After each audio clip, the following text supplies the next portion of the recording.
I got some locking tuners for the PRS Emily, and they're different though. If you look at the Ernie Ball and no 4x2s, they have a knob in the back and you tighten it that way. Well, these are PRSs, you can tell. Should say PRS there. And however, this is like a hard plastic that screws on.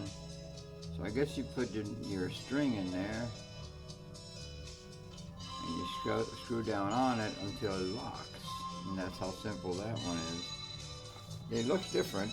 However, she's got black, but she doesn't have this brass. So the collar is chrome. So let's take a look at the way this looks.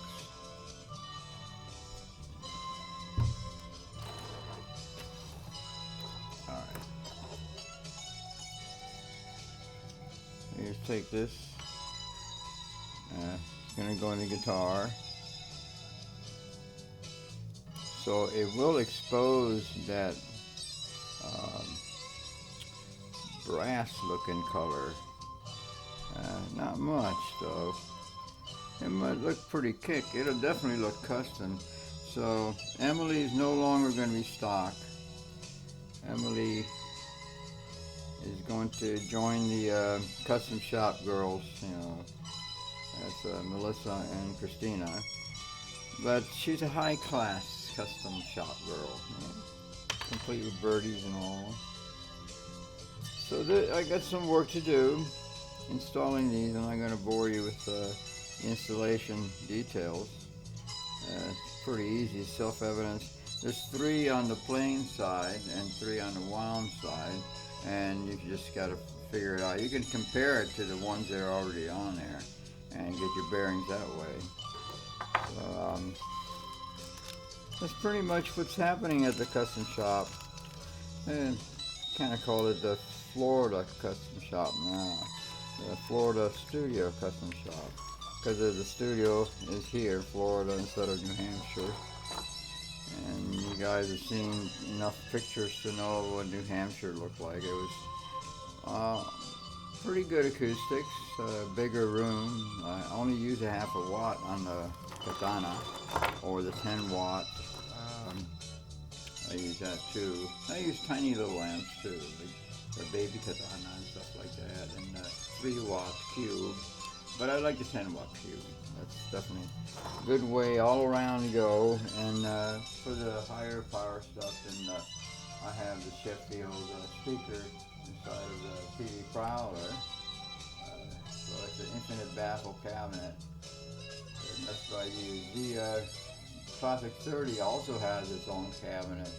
And both of those speakers, the Classic 30 is a 16 ohm speaker. There's only one speaker, but it's a 200 watt EVM 12L driver in there.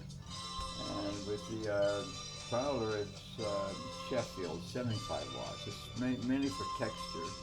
It's a studio amp. It's 45 watts tops. So the Classic 30 is 30 watts, but it runs at 16 ohms and a higher current value, so it could push through 8 total speakers, 2 cabinets of 4 12s each, and run them all at 30 watts. But that's plenty loud, especially when you got that kind of push.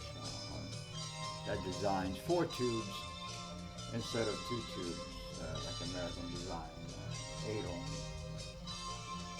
So that's what's happening at the Florida Studio Custom Shop. And I have to combine the studio and the shop both together. In the New Hampshire studio, I had the piano covered with wood. It's like a glue on, but I doubled it up and I covered the keyboards, and I would had a brown rag, and it was real soft. So I would put that down over the keyboard. the keys themselves, and work on a guitar that way. Here I don't have that commodity. I may do that.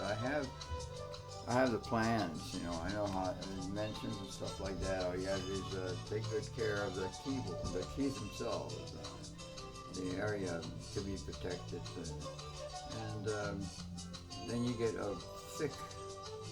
You wrap around this stuff, pretty thick stuff, soft, rugged material, like canvas almost, and you wrap it around that wooden thing I was telling you about.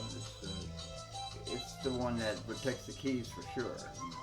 Because first thing in here, this girl comes in here and lays her heavy 20-pound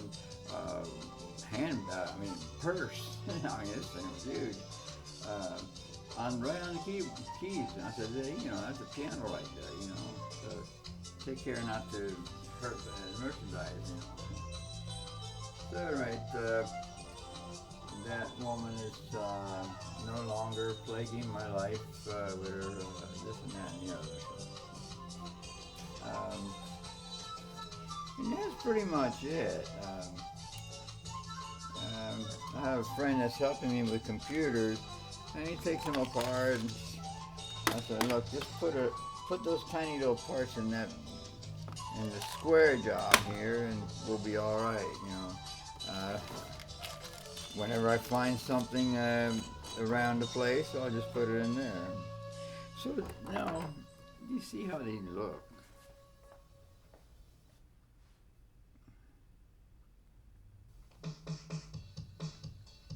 It's pretty nifty, huh? It's so simple, but I like the knob in the back.